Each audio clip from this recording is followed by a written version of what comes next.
E vamos começar a lição de hoje com uma pergunta complexa. O título de hoje: provações são uma coisa boa? E aí, qual a sua opinião? Afinal de contas, a gente fica pensando assim, né?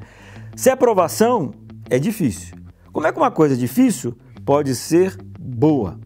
Eu já falei aqui em algum momento essa comparação que eu li num livro e fez muito sentido naquele momento da minha vida. É o seguinte, essa história dizia que um rinocerontezinho, quando ele acaba de nascer, ele nasce na savana, principalmente ali na África, onde existem muitos animais tentando cada um, olhar o seu lado.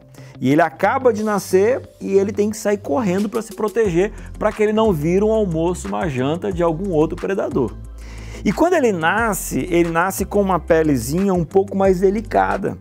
Mas quando ele vai se proteger, ele tem que entrar no meio daqueles espinhos, no meio daquelas árvores, no meio daqueles galhos.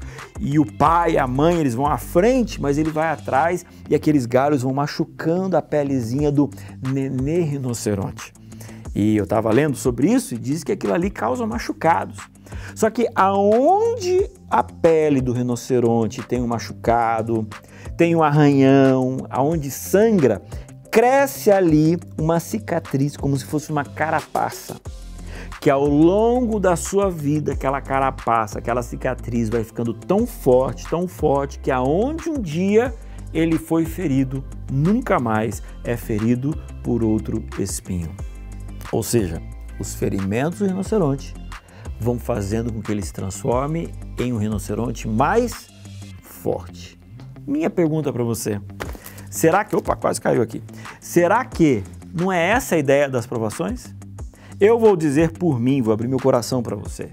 Quando eu olho na minha vida, por dificuldades que eu tive no passado, sejam elas emocionais ou espirituais, por provações que eu passei, que naquele momento pareciam que eram gigantescas, em que eu tive um sofrimento por causa daquilo, hoje eu olho para trás e agradeço a Deus por ter passado por aquilo, porque ao longo da vida eu tive desafios maiores e aquelas dificuldades me prepararam para ser um vencedor ainda mais forte, chegar mais longe na minha vida, como eu nunca imaginei que chegaria emocionalmente e espiritualmente, e eu tenho certeza que aqueles degraus do passado, aquelas dificuldades do passado, me fizeram crescer como pessoa, como cristão, como indivíduo, como amadurecimento espiritual.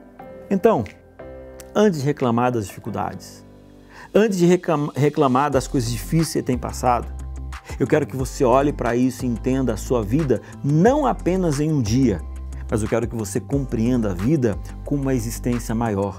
Lá na frente, você vai precisar de algum aprendizado que você teve hoje. Ou seja, em meio às dificuldades, agradeça a Deus pela oportunidade que você está tendo de ter um crescimento. Eu não estou falando para você de algo que eu acho. Eu estou falando para você de algo que eu vivi e vivo. Obrigado, Senhor, pelas dificuldades do passado, porque hoje estou muito mais preparado para grandes desafios.